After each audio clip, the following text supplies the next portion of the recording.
I'll invite the team forward. Why don't we start with Dr. Jones?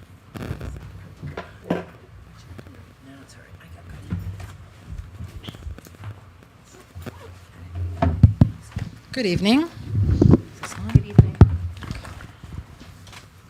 All right, great. So we have a couple of introductory slides that Yes.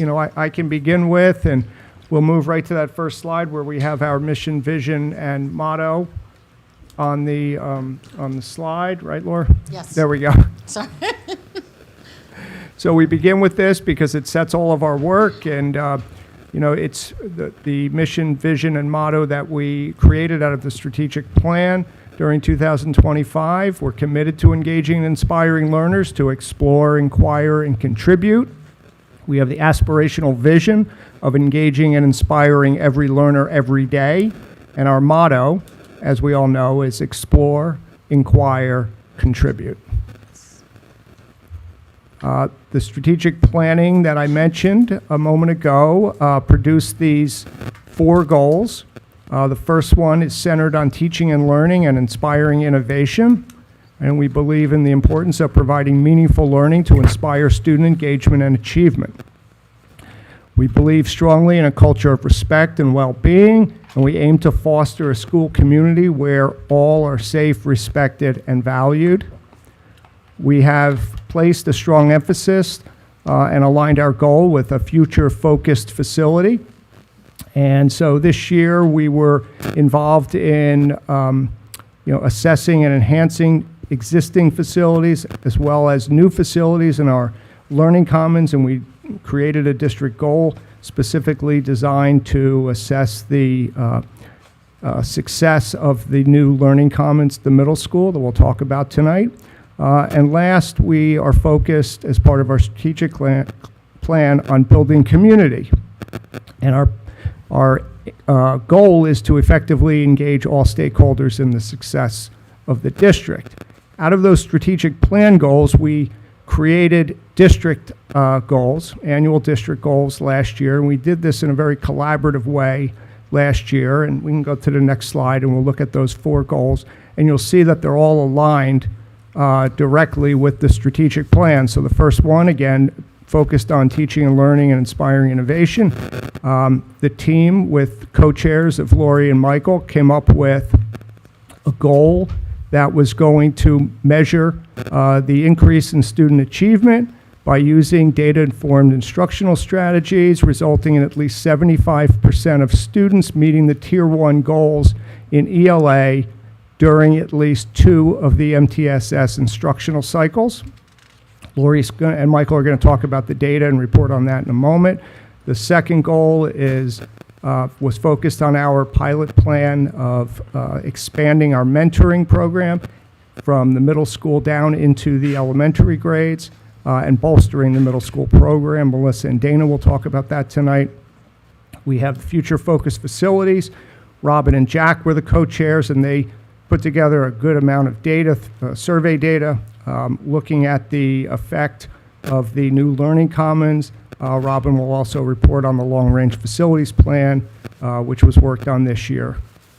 And then last, Mrs. Dawson and Dr. Jones will talk about our efforts to build our community through enhanced communication strategies. So with that, I'll turn it over to Dr. Jones for the meat of the presentation. Okay, thank you. So we are in our 3rd year of the iReady diagnostics for reading and math. And this past school year, we also implemented our Ready Math program to couple with the diagnostics. So just to reiterate to the public, the purpose of the iReady diagnostic is to really test students in the beginning of the year of standards and domains they have not yet been exposed to, test them in the middle of the year to see if they were meeting their targets as what they should be learning to that point, and then again at the end of the year to see if they learned everything they should have learned as per the standards and the domains of their current school year. Why it matters? It matters for a few reasons. One simple reason is so that we are making sure that students are learning and progressing. Also, it matters because it helps the teachers inform their instruction.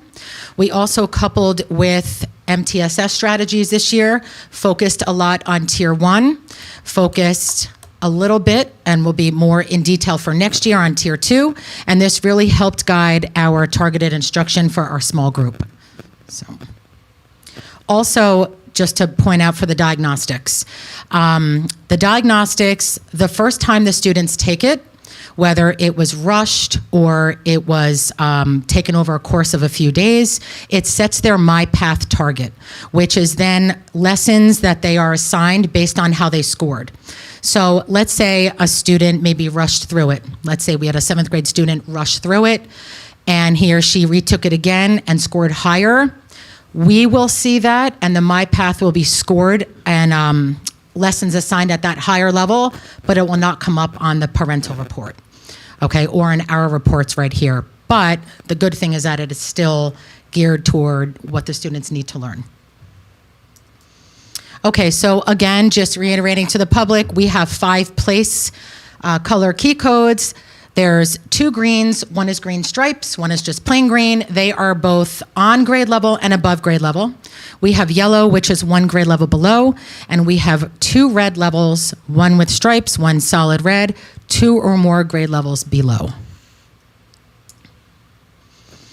And as I said, 3 times a year for the timeline, it's September within the first month of school, end of January, beginning of February, and then the last one this past school year was May 26 through June 5. We try to space it around the NJSLA and COGATs for grade 4. Sometimes we're able to, other times it's within close proximity to each other. So what I did is created slides for each school, one for reading, one for math, and then at the end of it, I will talk about the differences. So for the Gillette School reading overall, and this is the same format for each school, the very top line is the most recent. So it is the one that was administered to the students May 26 through June 5. And the one at the bottom that's a little lighter in color, that's the very beginning of the year, okay? I don't want to rush through this, but I'm going to just talk about what we see here. And then, as I said, I do have a slide to summarize all 3 schools and then a district one. So what you want to see here is the first line. It is what it is, really. It's the students coming in being really assessed on what they have not learned yet. And you want to see a lot more green at the end of the year, okay? So this is Gillette School overall for reading. And this is Gillette School overall for math. And then it shows, now obviously if there's a difference with 183 students in the beginning of the year to 184, a student either moved in or moved out or whatever the case is. So that's why the numbers may not match 100%. So these graphs that I pulled here from the system are percentages, whereas underneath the dots on the bottom are the number of students. I thought that would be a good way to compare. You might think 5% is, a lot or a little, but you'll see at the bottom what exactly that means. And then to compare the schools, just Gillette School overall for reading and math from the beginning to the end of the school year. I'll focus on reading first. We started off at 29% of students, again, green is on or above grade level, and we ended at 86%. For yellow, we started at 69%, and that number you want to decrease, so we decreased it to 14% of 1 grade level or below. And then for red, we had 3%, we went to 0. And for math for Gillette School overall, we started off at 19% in September and went to 69% green. We went from 77% yellow to 31%, and then from 5% red to 0% red. So Gillette School has 0 students in the red for both reading and math, which is great. Okay, and overall for reading at Millington School, all grades 2 through 5, 374 students were assessed, and you can see the differences in the different levels from the beginning of the school year at the bottom up to the recent one at the top.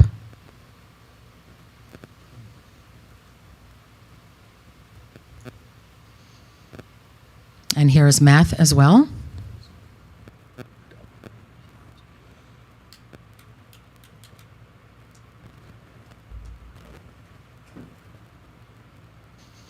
And then just to compare the overall school year, we had 50% of students in the beginning of the year on or above grade level to 74%. We had 38% of students in yellow that went up to down to 20%. And then we went from 12% of students to 6% of students in the red. And then for math, we went from 32% to 72% in green. In yellow, from 55% to 24%. And then in red, from 12% to 4% for math.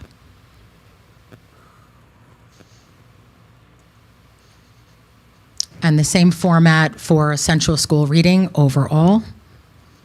Most recent on top.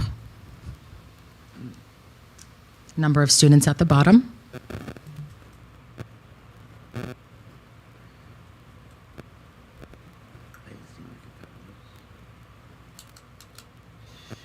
And then for math,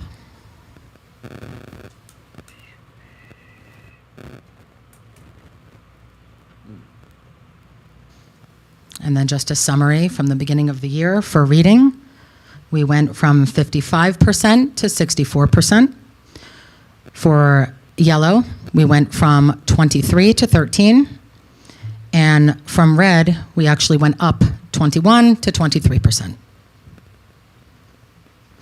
And then math, we went from 43 to 64%. Yellow from 38% to 19. And then red, we went from 19% to 16%.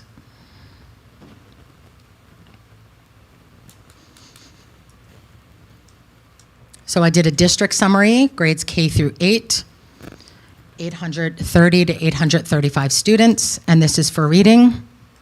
I'll let you take a look at it here. The top, again, is most recent, and the number of students are at the bottom.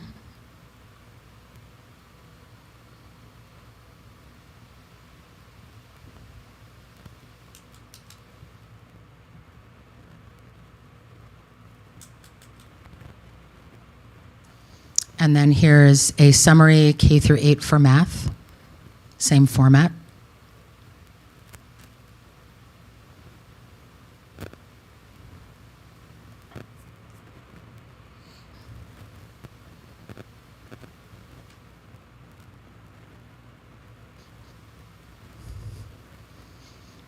So overall from the district in reading, we went from 47% of on or above grade level to 74%. We went from 40% one grade level behind to 16%. And we went from 13% to 11% two or more grade levels behind. And then in math, we went from 34% to 69%. Yellow, we went from 54 to 24%. And then red, we went from 13% to 7% in the red.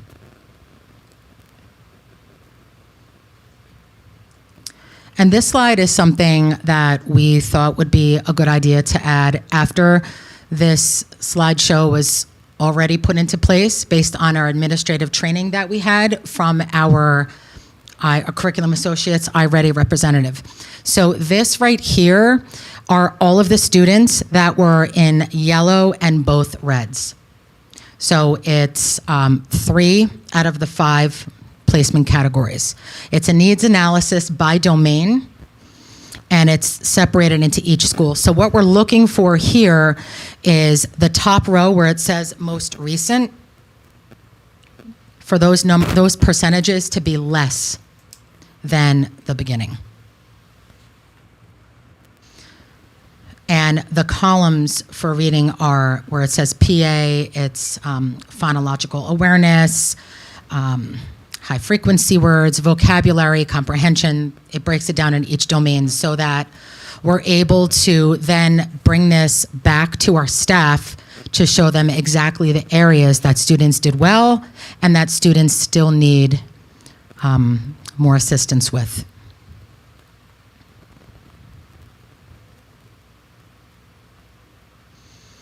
And then here's the same needs analysis for math for students that are yellow and both reds.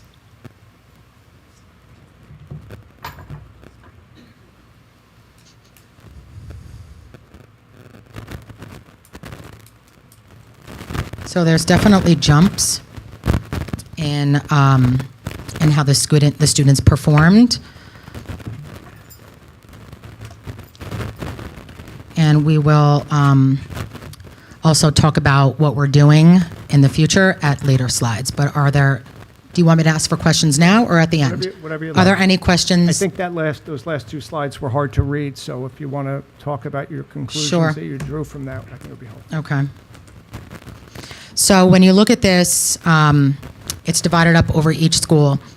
And this just focuses on reading and the different domains of reading. So we focused a lot of our Tier 1 goals on vocabulary at the older grades and phonics at the younger grades. And we realized by looking at a lot of data that students in general are learning how to memorize, which is great for the younger levels. But then when you have to sound out and blend, it becomes an issue. So we saw a bit of a dip. And in the very beginning, when we were all being trained, I think it was an aha moment where we thought, okay, well, they're getting it right by memorizing. However, now it's starting to, for lack of better words, fall apart when you have to sound out. So based on this information, each grade level looked at their class, how the students did overall, and we focused on where the students fell mostly into red because you can really sort a lot of this data in the system. And that's where we came up with Tier 1 goals. We talked a lot about Tier 2 goals, how we can break down that information after we went through our progress monitoring, which is midway in the first cycle of the first MTSS cycle, is when we either use an assessment from DIBELS at the K2 level, or iReady at the 3-8 level, or maybe a grade level created one that all of the teachers used as a pre and a post to see growth. Then the data teams met, reviewed the information to see if we were on target or not, if we had to make any changes, and then finished out the cycle with, we tried to match it up as best as we can with the mid-year DIBELS, mid-year diagnostics, and so forth. So we had multiple sets of data to see how students were performing and what areas we really needed to hone in on. So that's really what all of this is. So you could say, for Central, the reason it's 0 in the beginning is they are not assessed in phonics at that level because they have surpassed that at the middle school level. So that's why it says 0 there.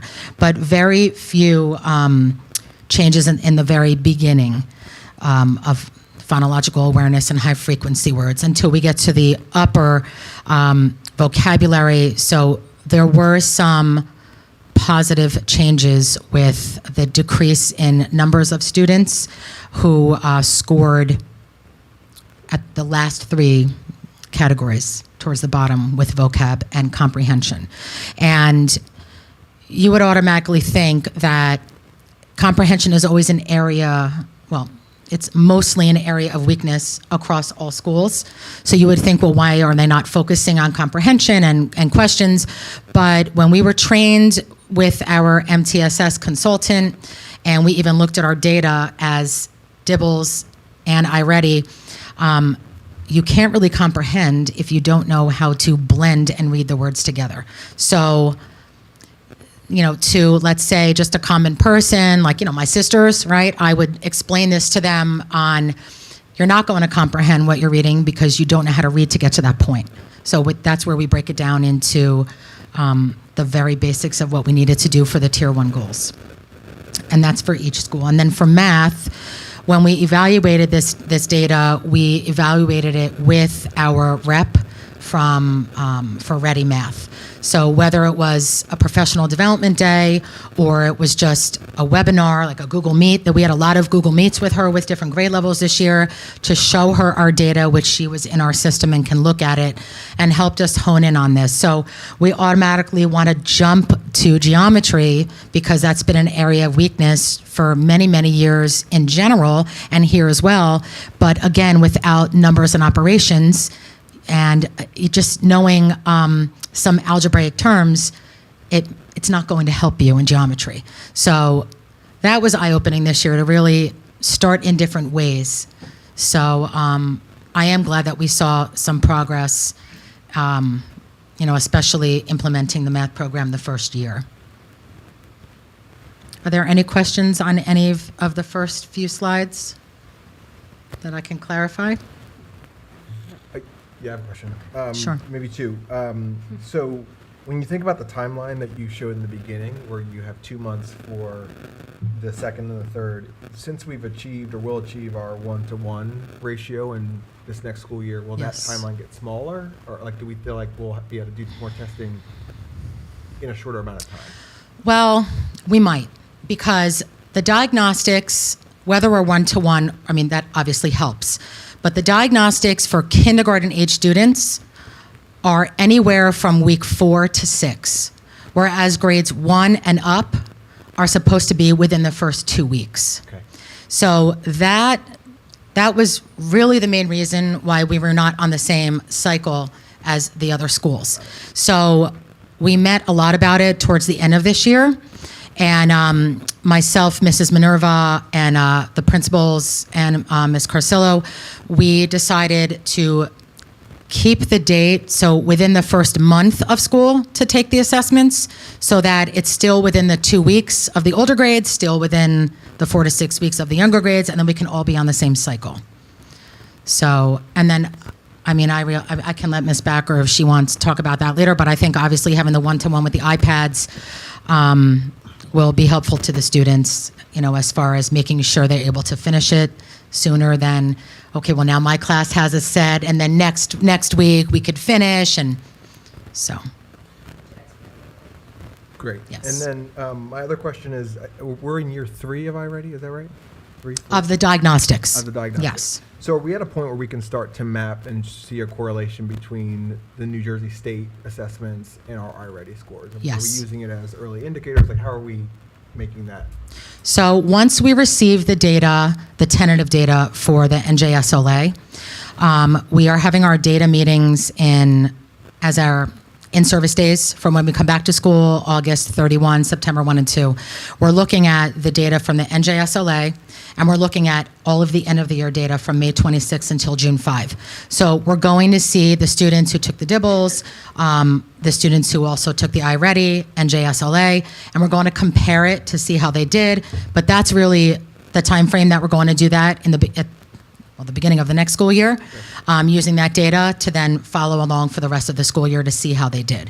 And then we were taking a look at, really to seeing if MTSS had a place in that as well, how we're teaching our small group instructions. Is the tier 1 instruction working as best as it can with 5 to 7 minutes, 5 days a week? So there's a lot of tweaking that we can do to make it all mesh a little bit better for this coming school year. Great, thank you. Sure. Thank you. Any other questions? Okay. Thank you, Dr. Jones. Okay, you're welcome. Okay, good evening, everyone. And that's a great question, too, about the connection, because the NJSLA is the new test this year, too, so we'll see how that connects. I think every district's going to be interested in that as well, too. So I'm going to cover goal 1, which was teaching and learning, and this connects to a lot of what Dr. Jones just spoke about.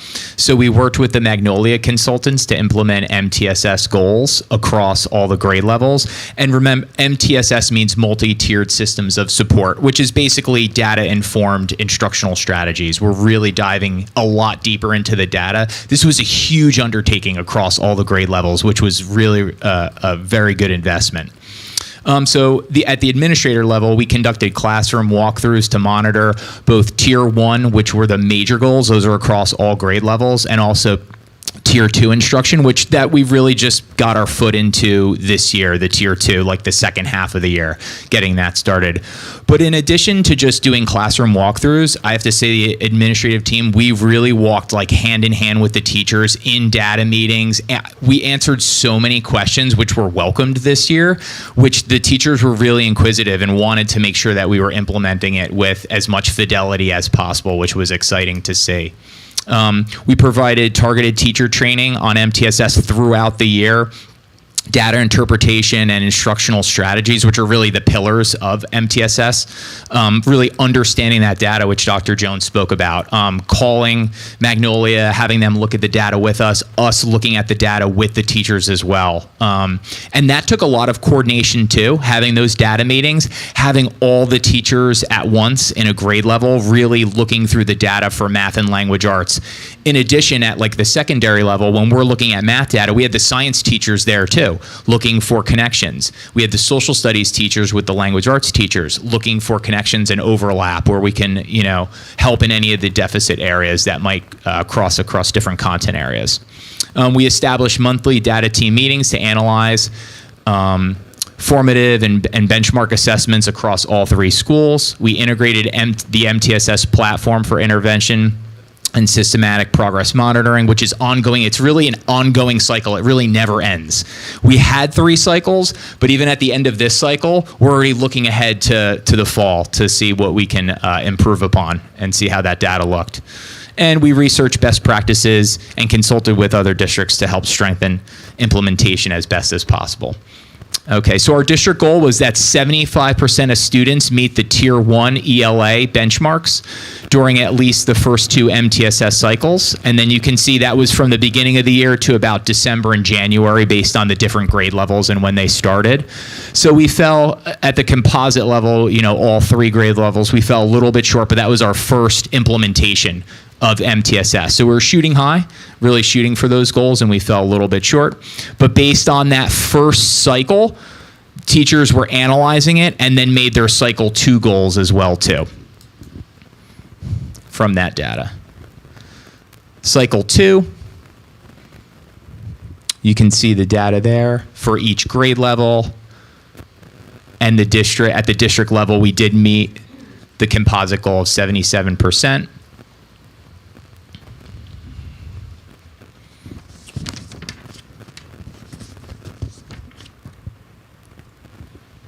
And then for cycle 3, you can see the different grade levels. And remember, this was all language arts for this specific goal that we picked. And our composite was 84%. And again, that percentage reflects students meeting or exceeding the Tier 1 expectations of the colors that they reviewed before. So as I shared before, this is an ongoing process. This was our first year of implementation, and we've already started planning the professional development for next year. We had a lot of end of the year conversations with the teachers about this. It was a massive undertaking across all 3 buildings. So we're looking to just continue to grow and strengthen that implementation. Ongoing classroom walkthroughs and conversations about the Tier 1 and Tier 2 goals, looking at the trends, supporting the teachers. The bullet 3 has all the professional development days, and those were the main professional development sessions.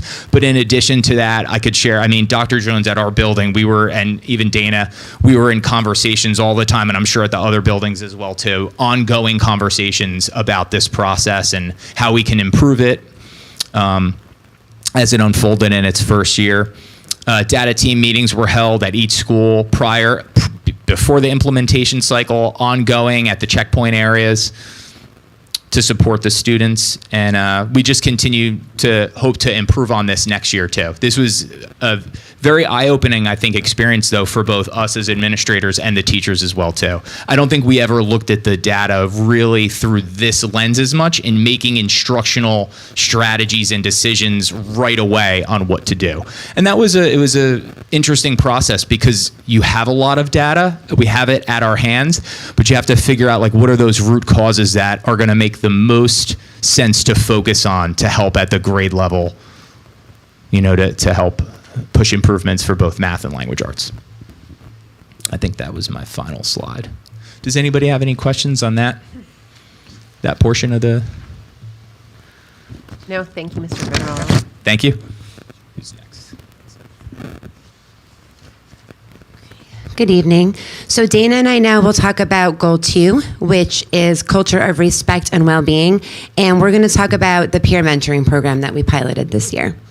So our district counselors started the year by researching best practices for student mentoring programs, and from there we established clear criteria for our mentors and our mentees, and our counselors rolled out student interest surveys to ensure the kids wanted to actually be part of the initiative.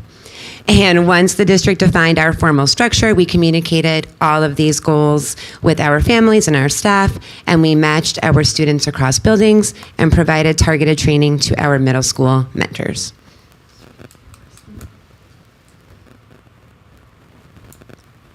At Central School, our middle school counselor met consistently with the mentor-mentee partnership throughout the year. These monthly meetings were highly structured. They utilized guided activities and discussion topics specifically designed to foster social emotional growth and build a true sense of belonging. The counselor created a safe space where middle schoolers could actively practice peer communication, collaborative problem solving, and mutual support.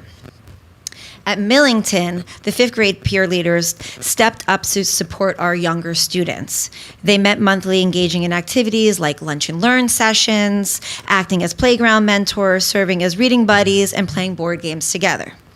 These opportunities gave our 5th graders a taste of leadership while helping them build the 5 C's of positive youth development, which is competence, character, confidence, connection, and compassion.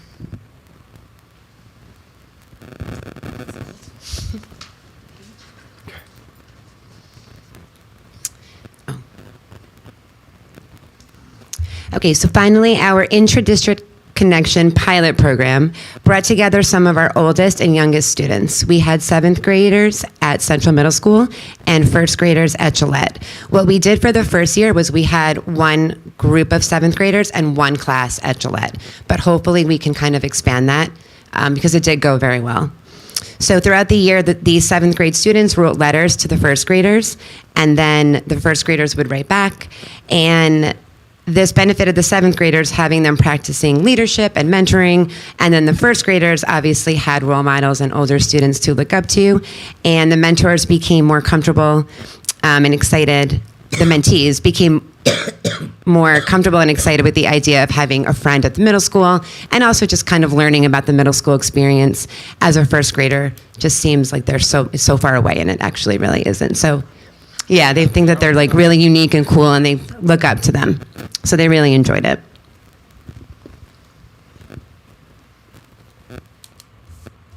So this is talking about inside the connections, the letters, and the final project, which was the Google Meet. So as Melissa said, the process began with the 7th graders writing their introductory letter. So they shared their personal experiences, their favorite middle school subjects, what they loved the most about Central, and then they prompted their pen pals, the 1st graders, to respond with things they liked about 1st grade, and in hopes to spark the authentic two-way communication across the district. So, which they loved was the end.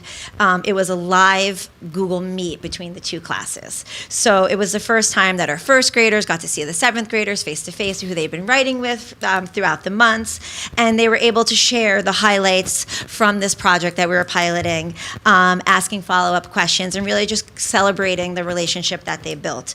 So the pilot program was such a success, and as Melissa said, we're hoping to expand it with more classes throughout the 3 schools and throughout the grade levels, and we're really looking forward to see how this is going to expand and grow. Thanks. Any questions on that? The Google Meets, was it individual so that the mentor? It was just a class. So it was Oh, it was like a total class. 7th grade class. It was the ELA class, right, Michael? Yeah, and then one of our 1st grade classes. So Okay. they were like in the classes together. It was just, yeah. Yep. So is the intention for that to continue into next year as like 8th and 2nd graders, or is Yeah, that- we're going to see okay. how we're going to meet. So what we're going to do is we're going to meet with the counselors in the beginning of the year, kind of review I mean, we reviewed at the end, but just kind of go over it again and then see how we're going to expand. Yeah, but the goal is to get as many of the classes, you know, with the older kids to the younger kids as we can. Okay. Any other questions? Any other questions? No. Okay, thank you.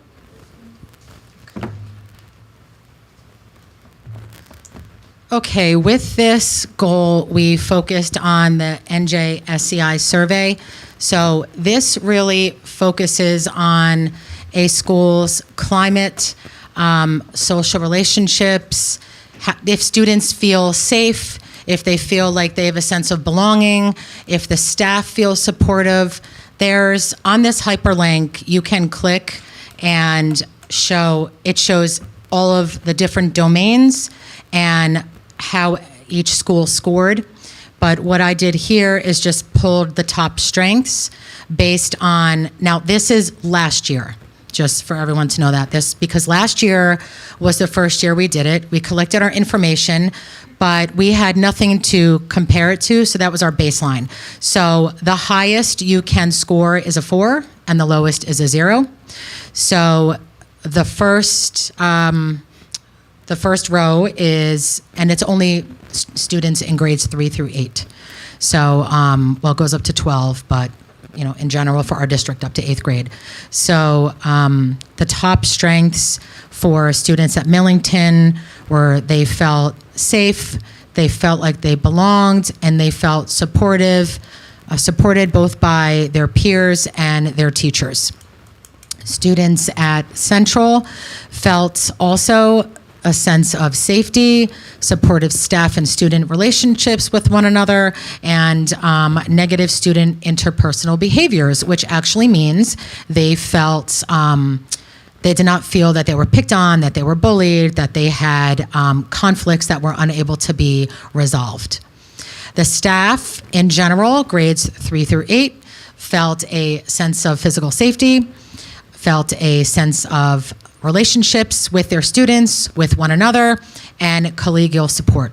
So this, the NJSCI survey, when you click different buttons and pull different graphs, you can sort it to the top strengths, some weaknesses, and then see how we compared. So the parents from last year also felt that their children were safe with us. They felt their children had relationships with each other and with their teachers and other staff members, and a high academic culture and classroom practice.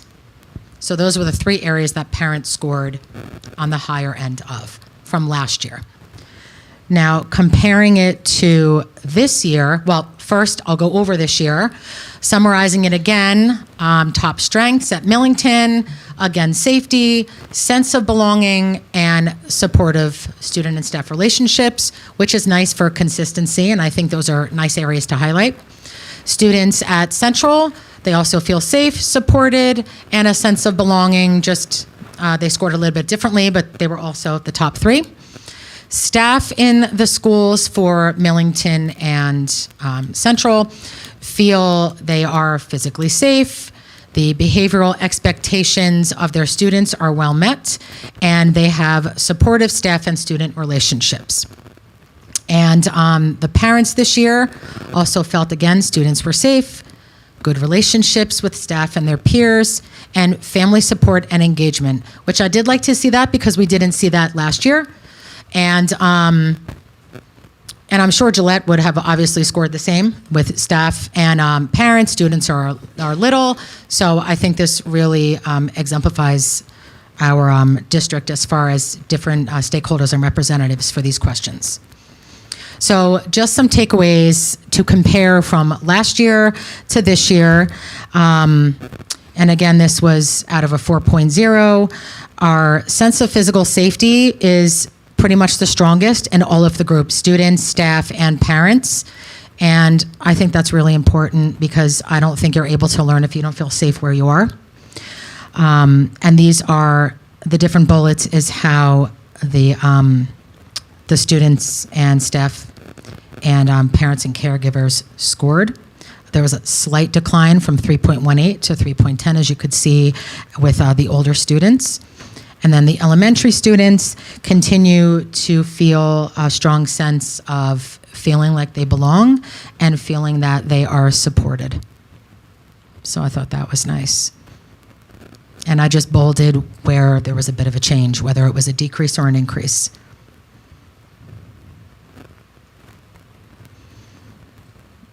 Okay, this is Central. So Central students, they declined a little bit in relationships and belonging, feeling a sense of belonging. So they went from a 3.01 to a 2.92. And the staff perception overall improved. Their safety, their relationships, and collegial support, behavioral expectations, overall that improved. And then parents' perceptions, they continue to be positive, which focused around the areas that I spoke about: physical safety, their children feeling supportive with peer relationships and staff relationships, and the family engagement and support.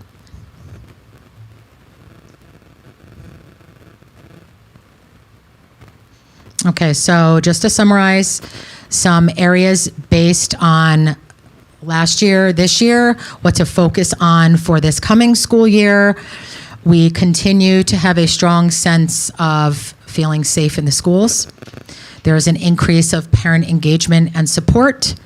There is an improvement of staff perceptions of student behaviors, how students are behaving, and how it is handled at home and at school. And there's continued positive elementary student belonging, which is good. Areas for us to focus on to improve upon for this upcoming school year, based on the last 2 years, is grades 6 through 8, sense of belonging and staff-student relationships, and then to continue to monitor the school connectedness between K-5 and 6-8.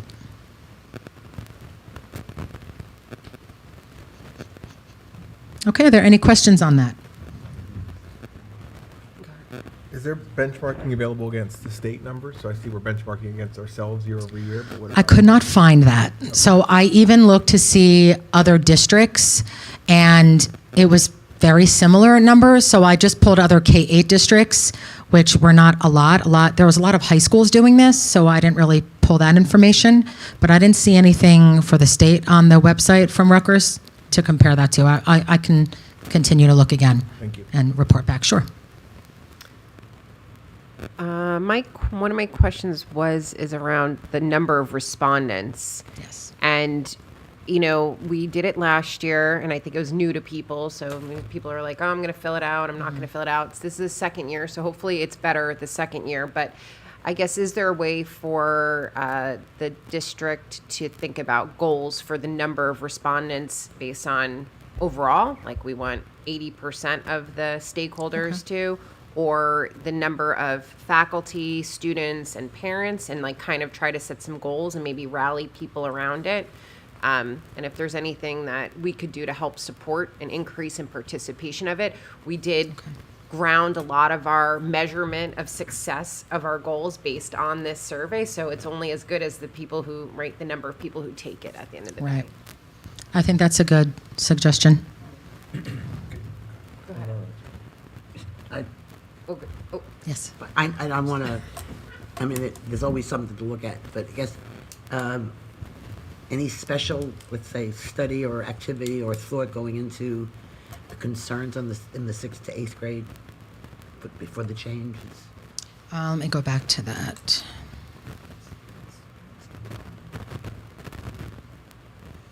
So up at the top for supportive staff and student relationships. Yeah, there's from 3.01 to 2.92. I think we can definitely take a look at that. Yeah, we'll definitely take a look at that. It's hard to say because we don't get like further data on why. Yeah. Yeah. Yeah. Definitely, I think the takeaways that Sure. I think the takeaways that were highlighted, which is just focusing on building connectiveness between staff and students, and building a sense of belonging. Just continuing those things. Those things that we continue to foster and echo, especially with the assemblies that we have throughout the year. We're always trying to build a sense of that, even our connectedness to the high school, and trying to have our 8th graders as they transition hear from the high school students, the same with the Millington 5th grade when they come over. So we're always trying to have a very tight-knit community that's supportive, and always expressing that it's a partnership, but it's something that we'll continue to look at and maybe just emphasize more, and maybe there's different activities that we can look at as well too. We're always working very closely with our student council too, so that's something that we can include them on too, get some feedback from them even more. That would be good, yeah. I think that's a great idea, and if I could just add a little bit to that, one of the things that in other places has been really successful, right? We have very high level quantitative data here. Is now that we have this and we see where some of the areas of the middle school are, because obviously this is not just our middle school, this is middle school children in general, right?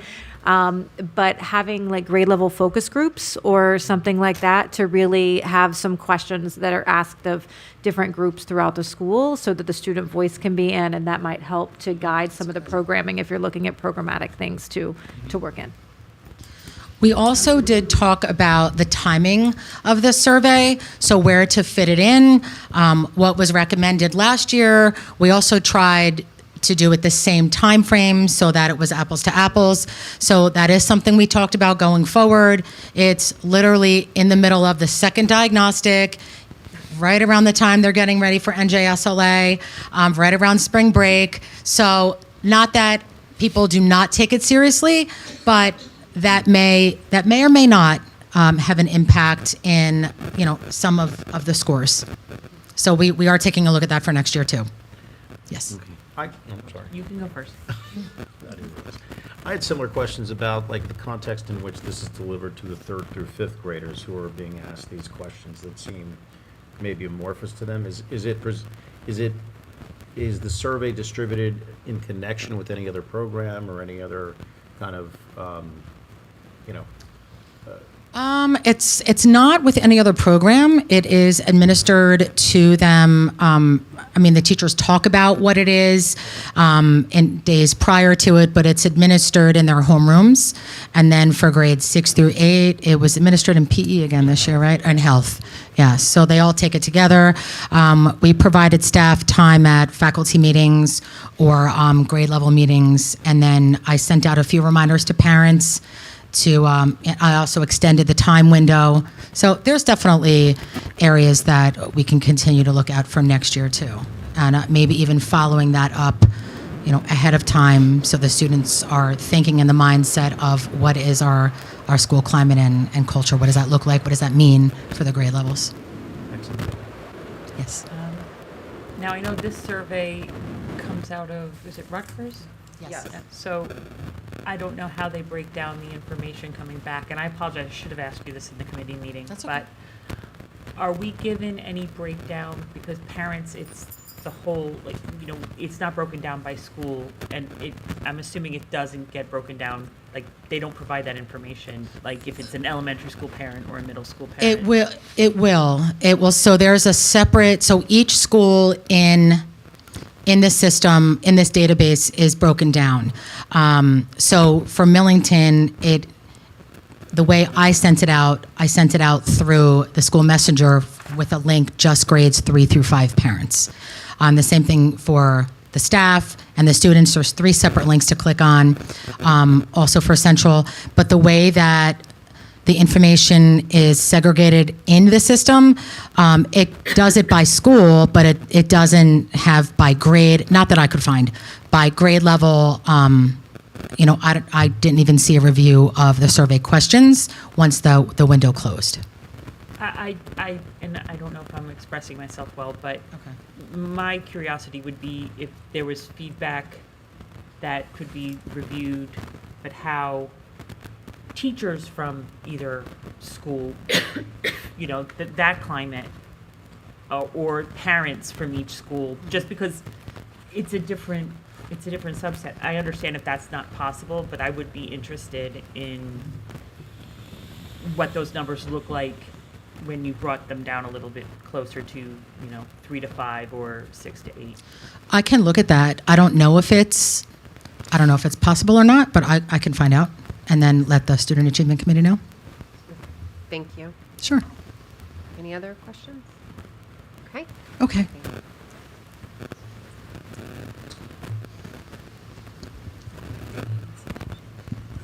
Hello, good evening. So our third district goal focused on making sure facilities continue to support the way students learn today. Rather than just simply renovating a space, we wanted to actually evaluate feedback and make sure the investment was actually worth it, and making sure that it's actually improving instruction and student engagement. We established several measurable objectives.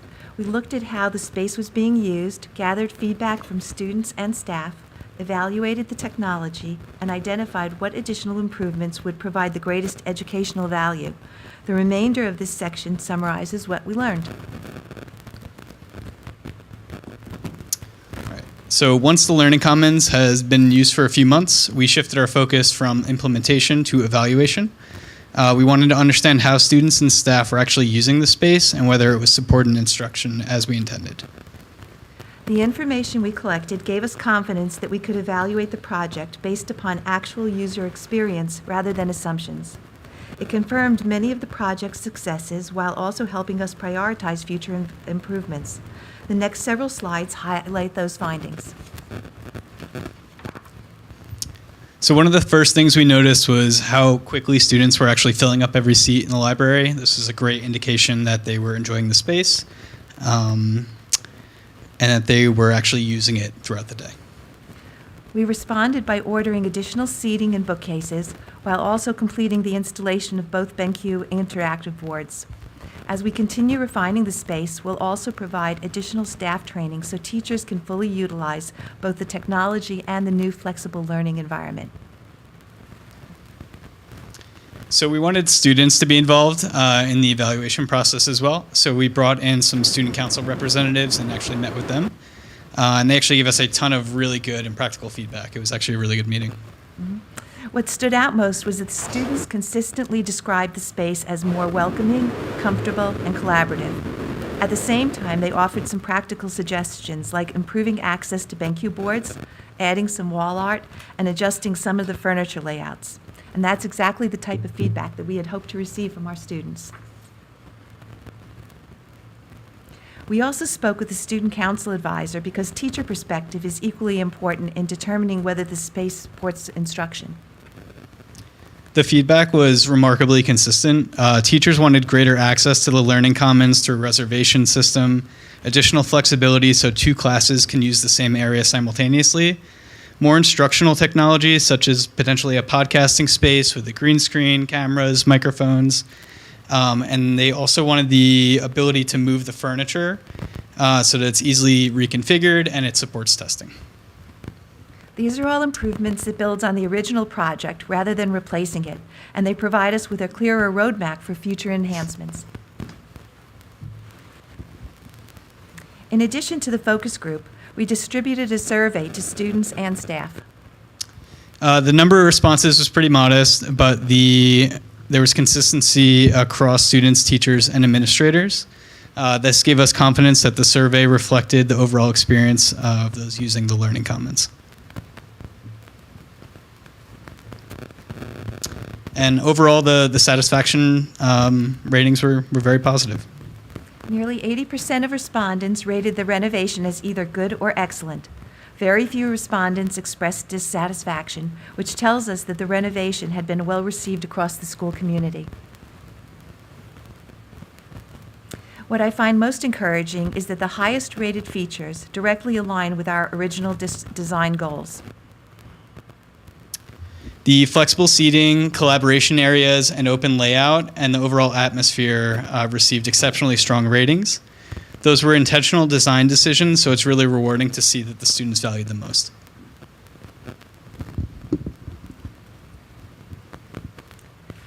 Beyond identifying favorite features, we also looked at why those features mattered to students.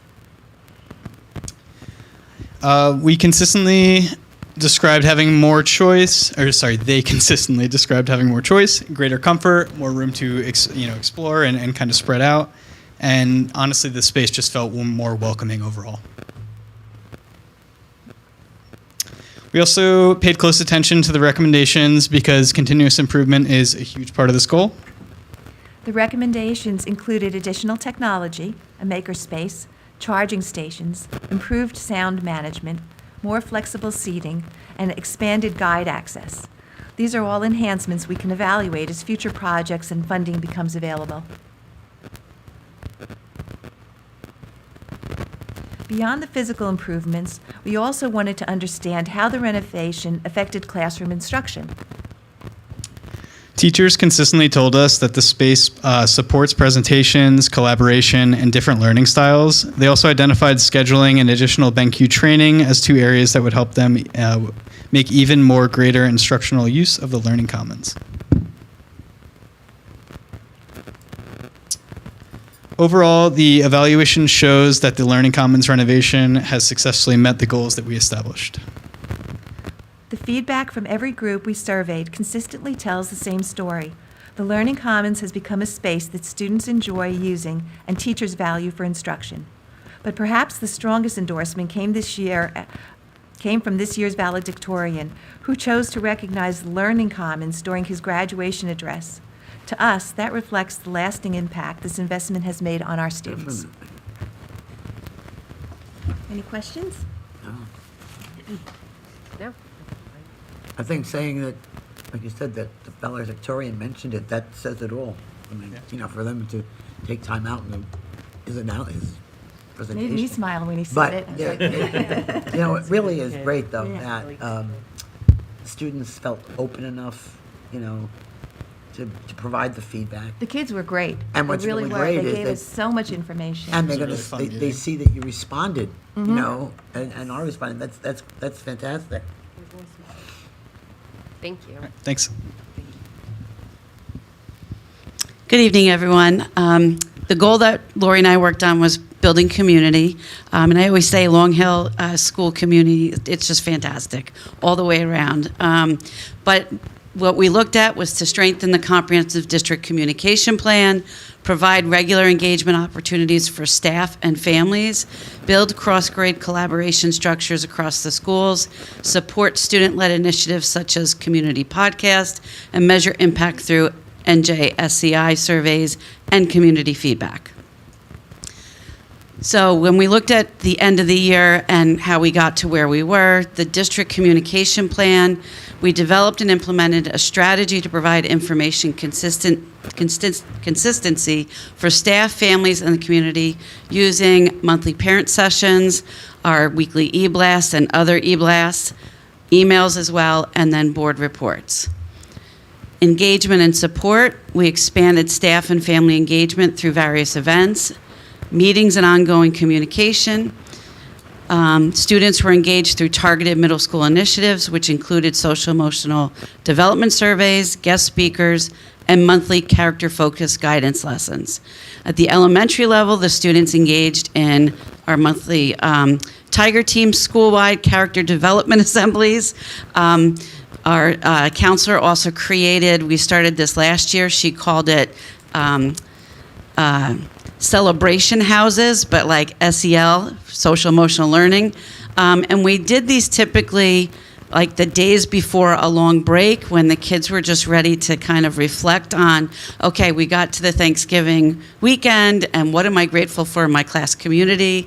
So she did like a choice board activities, and the kids, it was great to see the teachers give the students that time with the teachers together, doing it as building that class community. So we did that, I think, about 3 or 4 times throughout the year. And it was just a way for everyone to kind of let their hair down, but focus on their inner being and the SEL activities that went with it. And then monthly character ed lessons.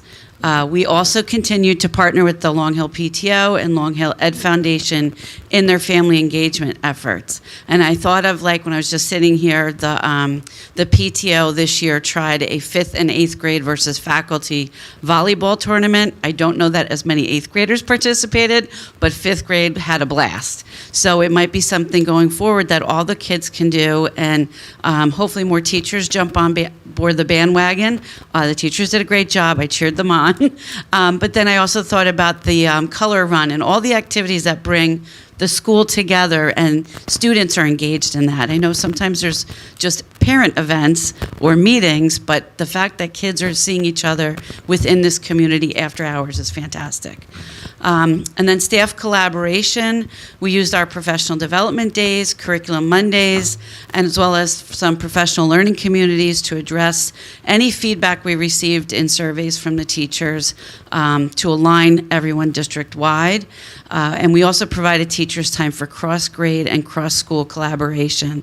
And I think that was really valuable our last Curriculum Monday, to see the different grade levels moving from table to table to just kind of talk about really, too, how they feel it went with the Ready Math rollout. It's the end of the year and other areas we can work on. And also just, every class has a flavor. And just, things that to prepare as we can the transition won't be so difficult for some students.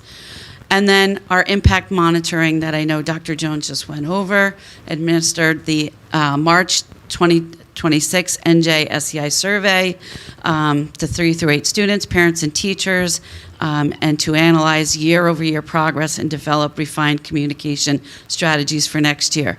I also had another interesting thought when we administered it this year. It was the worst winter we have had. And to think about how the kids just needed to get outside at recess. We were stuck in classrooms. And I think we got to a point at Millington where you have big kids, big bodies. They've got to get outside to play. We moved cars. We expanded the parking lot so kids could play football and soccer. No, we had rules. I was on top of it. But it just made a different mindset. But I think kids feel like you went the extra mile for us. So the expectation is now you have to make sure you're following the rules in the classroom. So I just thought that was a neat connection to talk about, too. Yeah.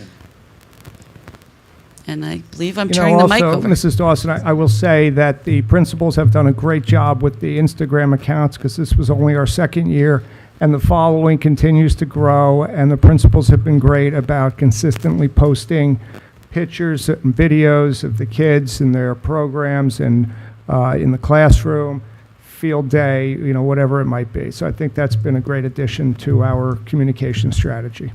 So thank you. So here we are back at the strategic plan goals. We put this slide up here just to emphasize the idea of continuous improvement. We're staying with our goals.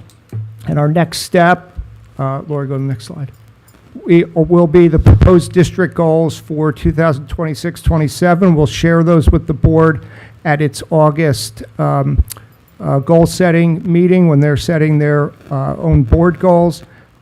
We are going to use the same approach we used last year, where we develop the goals collaboratively and align those goals with the strategic plan. We'll have co-chairs again. And this Wednesday, we meet as a group for our administrative retreat with our summer reading selection and our all-day meeting, and we're going to work on those district goals. Robin is very excited about discussing the book. So Lori, if time for feedback and questions. Does anyone have any additional questions or feedback? I personally thought this was so informative and so well put together. The presentation in general, got a really good understanding of what you guys are doing, and really it highlighted how much you guys work at it. That's what I have to say. Thank you, Karen. And it came from the team. They put it all together. Yeah, I was going to say the same thing. So much went into it, and I'm hoping it was a good process for you guys to revisit and celebrate everything that's been done and help to set the stage to move forward for next year. So thank you so much. I'll also I know the Student Achievement Committee met and reviewed this in advance, so they asked a lot of other questions, so don't feel like a lot of those questions Dr. Jones had to handle on her own, but and she did a great job. But thank you all for your time and for being here tonight. Thank you. It really was wonderful to see, and I think it's good for the whole board to see the big picture and kind of all the different things that, we just had our retreat and we kind of were discussing all the different things that we aspire to, and to see it in action, really, it does help us do our job better. So thank you so much. Thank you. Okay. Thanks, everyone.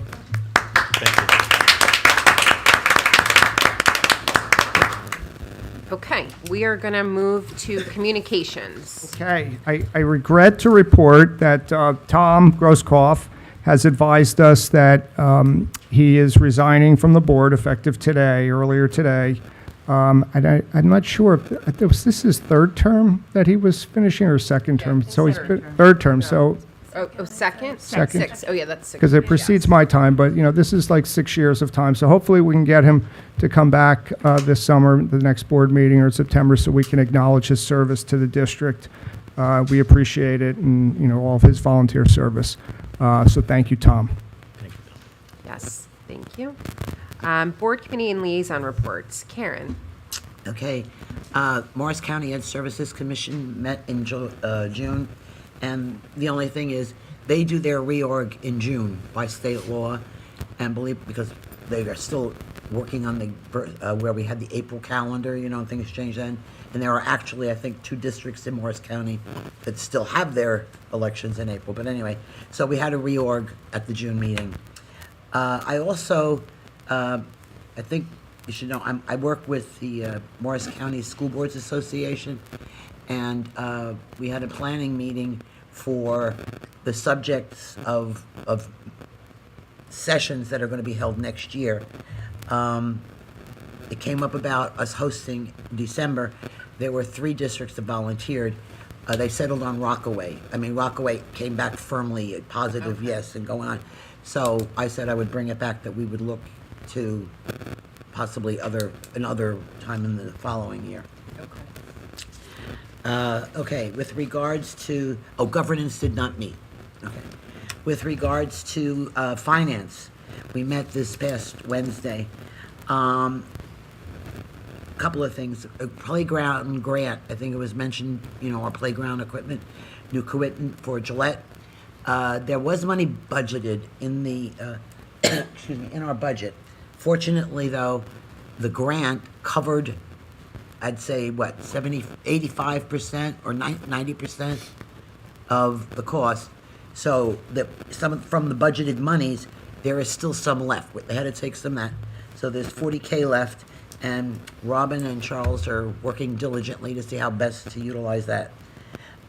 There was a program associated with COPS, School Violence Prevention Program. Last year we applied for a grant so we could get security cameras. We didn't get it. There's an opportunity again this year. We're going application be made. It is in the budget. What we're going to do, though, is we're going to wait to see about the award, because we can't buy them. We will not get reimbursed. It will not be reimbursed. So we're going to wait to see if we get it. And in terms of negotiations, Finance provided the memorandum of agreement and a salary guide on June 29th. I think you all know that something came up associated where it was an offering made to the teaching staff regarding changing their health enrollment, and 3 people responded. Consequently, it does save us about $1,200. It would have been nice if more responded. And Robin has already gotten a little QT from our broker, Brown, and we can look forward to possibly next year a 10 to 15%, another increase of 10 to 15% with regard to health premiums. Subscription busing, as of June 30th, there were 45 paid applications. Last year we had 79 at the time. I don't know if you've gotten any more. I haven't tracked it. Okay. The long-range facilities plan was completed and given, to B&G. There are board items you saw associated with our debt, which which fortunately will retire in January of '29, so we only have a little way to go. There's two things. Carney Bank, is our bank, and there were accounts that were regular bank accounts, unemployment and what I call a general account. So quote unquote, high yield accounts were opened. The unemployment, I'll call it regular account, was closed, and the money moved into the high yield unemployment. The general account, small amount of money is still being kept in the lower interest bearing, and most of it transferred to the high yield. Let's see. Oh yes, there was $800 in quote unquote a cheerleading account at Central, and it's been sitting there for over a year, and there's no future plans to have cheerleading come back. So Mr. Vitarello is leading a charge to have a volleyball program. So the money it will require purchasing new supplies. So you're being asked to transfer some funds to handle that startup cost. And there's a resolution for a residency investigator. Not that there's an issue right now, but just so we have one available and it's been approved. The Long Hill Education Foundation had made a commitment to maintain a $1,500 scholarship for a music scholarship for students that would be benefit from a music program but could not afford it, and they kindly are donating $636.80 to bring it up to the $1,500 because that's the minimum they committed to. With respect to IDEA figures and ESEA figures for us for this year, for 26-27, IDEA we got $7,400 more than last year, and ESEA we're like $650 less.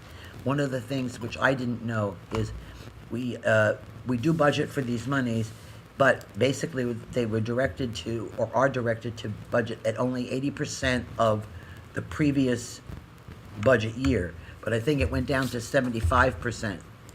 Did it not? We budgeted ESEA at 75 and IDEA at 80. Okay. But budgets would not be approved if you budgeted more than 80%. Okay, because you can never tell that what you're going to get. So this way, if you got less, it would be less of a shock to you. And fortunately, at least in ESEA, fortunately, it was only $650 less. You're going to see some things associated with vendors for the over $53,000 limit, but it's items and things that have been approved, so it's nothing to really worry about. This is more, I guess we'd call it, sticking with the rules. I think the big thing is, that was brought up, is we have 2 new students for out-of-district placement. And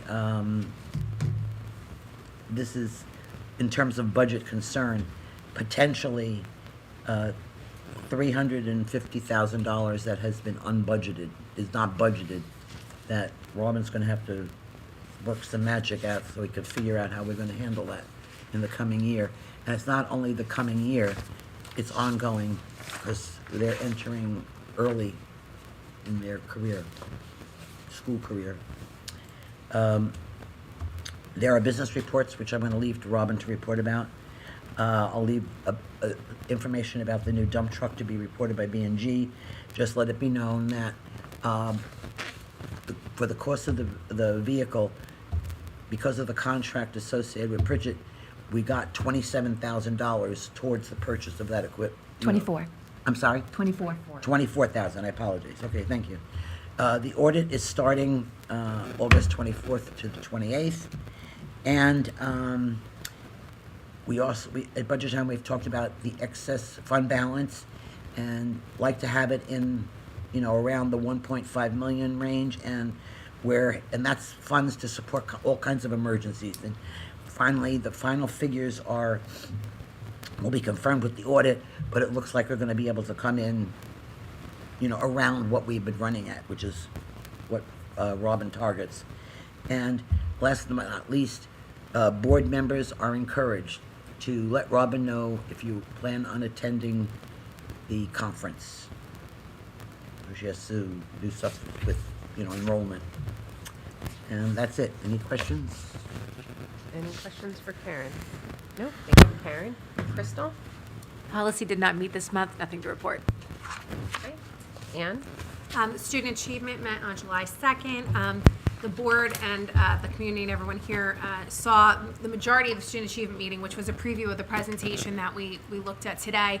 And as Kim had said, on the committee, we do ask a lot of questions and really dive deeply into the information and the data that's presented and the plans that the district administration has in place to meet the goals that arises from the data. And then after the review of the presentation, we had just a brief update on the extended school year program, which is a summer program for our special education students. Also an update on the Title I summer program that is running at the middle school that was piloted this year. It's a small program in place for middle school students for some additional support. Summer curriculum writing is underway. We will have more updates for you usually in September, but when it's completed. And the planning for professional development is underway for next year. So we had a beginning discussion of where those plans were in place, and you will be hearing more of that from us as well as the year goes on. That's it. Any questions for Anne? Okay, Justin? No report this month. Technology will meet in August. Okay. Alex? Thank you. Quick report for buildings and grounds. Our last meeting was on June 17th, which is approaching like a month ago. But very quickly, we had an update on the playground grant, and I was recently provided some pictures of some of the items that might be rolling in there. So we'll hopefully get a more detailed update either later on in this meeting or at our next meeting. We met with the new architects of the district from Gianforcaro Architects, and they are the vendor that's going to be working with the district on the long-range facilities plan, which was presented and is in working progress. There's renovations to the instructional spaces that have begun, and I am sure the work is well underway. But at the time when we last met, final measurements were being made for some of the casework that's going into Gillette. The insurance company that we work with annually comes to inspect playground equipment, and I believe had done so at the Millington School and at Gillette School. There was only one item that needed correction that was already quickly addressed at the Millington School playground. There was work being done installing unit ventilators in Central Middle School in rooms 10, 11, 12, and 13. So that work was progressing at that time. And there were some plantings being done outside of the board office. As Karen mentioned, I believe the dump truck was already purchased, and I'm not sure if we've acquired it yet, but It is. It's sitting out on the lot. it's sitting outside. Wonderful. It's beautiful. It's registered. Oh, It's being wonderful. driven. Good job. Thank you. So I'm sure summer work is well underway. Our next meeting is going to be on July 22nd. And we're planning for an in-person meeting at one of the schools for early fall. Thank you. Any questions for Alex? Nope. Okay, Katie? I just wanted to mention, as Karen mentioned, item 22 on the agenda is for accepting the donation from the Long Hill Ed Foundation.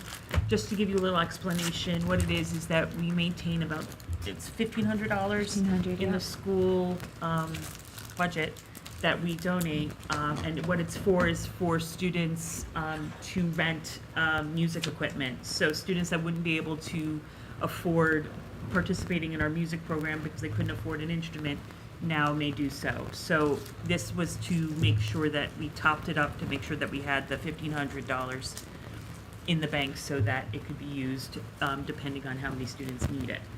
I did want to mention that we've wound, at the end of the year, we have an annual budget for about, I think this year it was for $25,000, and we just came in under the wire for $24,964 worth of grants to the Long Hill School District, which we're very proud of. Very nice. This included Foundation's reading, adding books for the Foundation's reading program, which came to about $9,000. We sponsored the district reading initiative with the little charms and things like that. We did. We supplied some I think there were like gift certificates for the Read Across America. We sponsor some after-school scholarships for 4 students, which was about $2,500. We provided school supplies for children with needs. We did the band instrument scholarship. We sponsored a 5th grade Newark field trip. We sponsor a robotics grant for the robotics team. We bought, they're called Central School Boom Whackers. I believe that is a fidget for students. No, I think it's musical instrument. Oh, the boom whackers? Yeah, Okay, I apologize. It's musical thingies. It's musical instrument. There's a new program starting at Millington called Junior Chefs that the occupational therapist is introducing in the upcoming school year, so we provided them with some supplies. The preschool playground got new equipment for another $1,300, and we are providing the money to have the creature comfort pet therapy to train our teachers with Peter, so he could provide emotional support to the students at Millington. And finally, we provided about just under $2,000 of flexible seating for Millington. So we're really proud of that. A lot of people don't know what the Ed Foundation does, and so I felt it was important to kind of share what we actually did this past year. And I am the new chair of the grants committee, so I look forward to working with the district to come up with a even better list for this year. That's a great year-end summary because it's so easy to forget all the different, support that you provide throughout the year. Peter is becoming like part of the faculty now, so that's great that we're going to have other teachers trained to work with him and share him with the students. My favorite thing is that Peter, and I know in the past it was Bugsy, I don't remember what the dog was this past year, were in the yearbook, which is just the greatest thing ever, because the kids will remember them forever. Sure.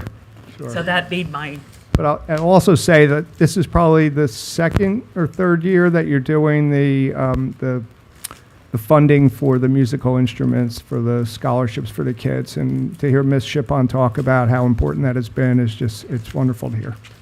Yeah, So thank you. That's what we do it for, is for the kids, so happy to do it. Awesome, thank you, Katie.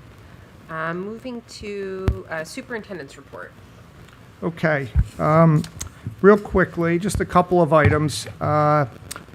It's been about 10 days since that storm rolled through on the night of July 3, and I just want to confirm that other than losing power for 45 minutes immediately after the storm, and our generators kicked on as they are programmed to do, there was really nothing else to report, maybe a few down branches, but given all of the damage that's been done in Long Hill and around the surrounding area, we were really very fortunate. We're also very fortunate to find a highly qualified Spanish teacher. It's hard to find a Spanish teacher anywhere in New Jersey, if not across the country, but to find a part-time one is really a challenge. And we found an exceptional candidate, and we're very pleased about that, and she's on the agenda tonight. Our next meeting is August 3rd. That meeting also starts at 5:30 for the board goals work session. Any questions? Oh, and let me just add too, Robin will put out an announcement about the vacancy caused by Tom's resignation. We have 65 days to appoint someone from the date of the resignation. So Robin will be posting it on the website and sending out an e-blast, so just to get the word out. Okay, thank you. Business administrator's report. Hi, I have very little to say. I'd just like to expand a little bit on what Karen said about the excess fund balance. So every year, we take money out of cap reserve, maintenance reserve, emergency reserve, and we also put some money into a future year budget. And that's what excess fund balance is used for. So the fact that we have excess fund balance, and it's right at the levels that historically it has been, is that we don't have more or less, but it's allowing us to replace what we spent out of our capital maintenance and emergency fund, and also put $330,000 toward the future year budget. So the way that we keep our budget balanced is we bring it down, we spend it out of the cap, all those reserves. The end of the year, we hope that we can replace the money, bring it back to the level it was, and then July 1st, we take it out again and we do more projects. And we hope again at the end of this year that we have that money left that we can put it back. So one of the things about having some expected, unbudgeted expenses is that that's going to lower that fund balance. We have to watch that because we don't want to end up being a district that has no money going back into the reserves, that you just spend down your reserves, and all of a sudden you can't afford to maintain your buildings. So that's what I'm watching very closely, making sure that we have, but I just wanted to make sure that the board was aware of what we're talking about. Okay? Thank you, Robin. Okay. Any comments from the public on agenda items? Okay, we're going to move to resolutions. Karen, will you move in the minutes, number 1? So moved. Second. Any questions? Roll call, please. I'm sorry, who said second? I did. Thank you, Ann. And I also say yes. No, you didn't ask yet. Okay, yeah. Okay, Ms. Butler? Yes. Mr. DeJamos? Yes. Mr. Foster? Yes. Ms. Dr. Marr? Yes. Mrs. McLennan? Yes. Ms. Nyquist? Yes. Mrs. Case? Yes. Crystal, will you move in financials numbers 2 through 26? So moved. Second? Any questions? Roll call, please. Mrs. Butler? Yes. Mr. DeJamos? Yes. Mr. Foster? Yes. Dr. Marr? Yes. Mrs. McLennan? This was for financials, so You want to recuse number 22? I want to recuse for number 22. Thank you. Okay. Ms. Nyquist? Yes. Mrs. Case? Yes. And will you move in special services numbers 27 through 31? So moved. Second. Any questions? Roll call, please. Mrs. Butler? Yes. Mr. DeJamos? Yes. Mr. Foster? Yes. Dr. Marr? Yes. Mrs. McLennan? Yes. Ms. Nyquist? Yes. Mrs. Case? Yes. I have a quick question though. On 31, was that supposed to say 25, 26, or? Is it supposed to be 26, 27? Oh, Is it, do you know? yeah. I don't know for sure, but we'll double check on that. Okay. Yeah. Wait, I do know. This is for 26, 27. Okay, that makes more sense. Yep. Good catch, Kim. Okay. So moved as amended.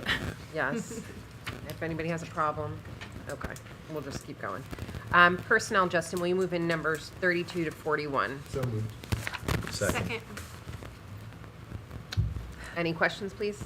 Can I just, I mean, we'll say more at the end of next school year, but Mrs. Hirsch taught all 3 of my children, and she's just absolutely wonderful. I've had a 14-year, well, not 14, 12-year relationship with her, and she's just been a wonderful asset to my family. And I have 3 very loud chatterboxes that are very articulate, that could hardly speak when they started with her, so I'm grateful for her service to the schools.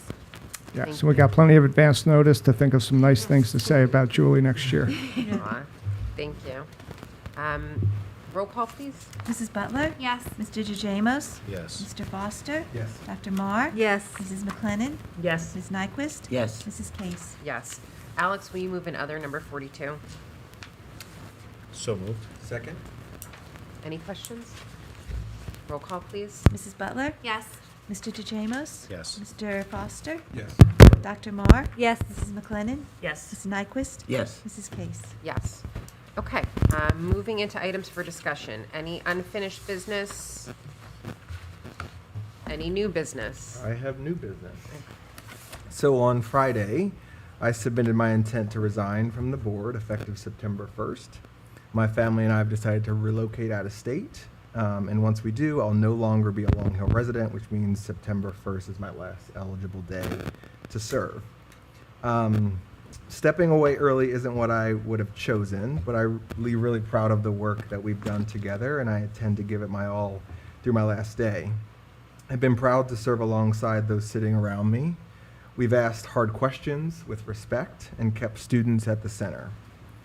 At a time when a lot of school boards have become proxies for national politics, Long Hill has stayed focused on the work itself and our kids, and I think that's worth protecting. To my fellow board members, I want to thank you for welcoming me, being open with me, and for teaching me the ropes. I value serving with each of you. But I think the real work doesn't really happen in this room. The votes we take on Monday nights are only as good as the people who turn it into something real for a 9-year-old on Tuesday morning. And to our teachers, our staff, our administrators, they do that every day. Most of it without recognition, and most of it far harder than it looks. George, I want to thank you. You stayed steady, thoughtful, and grounded. You've been honest with us in terms of counsel, and you kept us at the right altitude. And I've learned a lot. And to our business office, good financial stewardship never gets applause, but it makes all of our decisions possible. And then finally, to the residents of Long Hill, I want to thank you for putting me in this seat and for trusting me with the ones that you love. There's a particular kind of responsibility that comes with a job like this. We vote on policies, budgets, contracts, but somewhere behind every agenda item is a child and a family that trusts us to get it right. And I've never forgotten that. And so while my address is going to change, my gratitude for Long Hill and for all of you will not. Thank you. Oh, thank you. Thank you, Justin. You made it easy to work with you. I mean, certainly really, you've been great on the board. That's all I can say. I mean, and I know I worked with you on policy and in finance now. It was great. You've been good. Thank you. Really enjoyed it. I enjoy your dry humor. Really.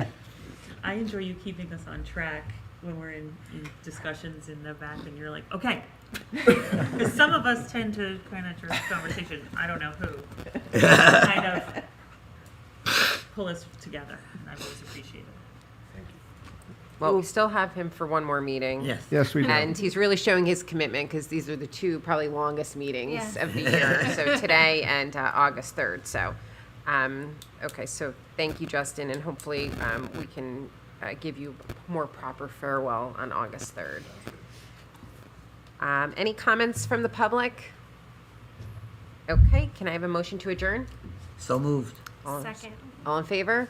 Aye. Any opposed? Abstentions? Thank you. Thank you.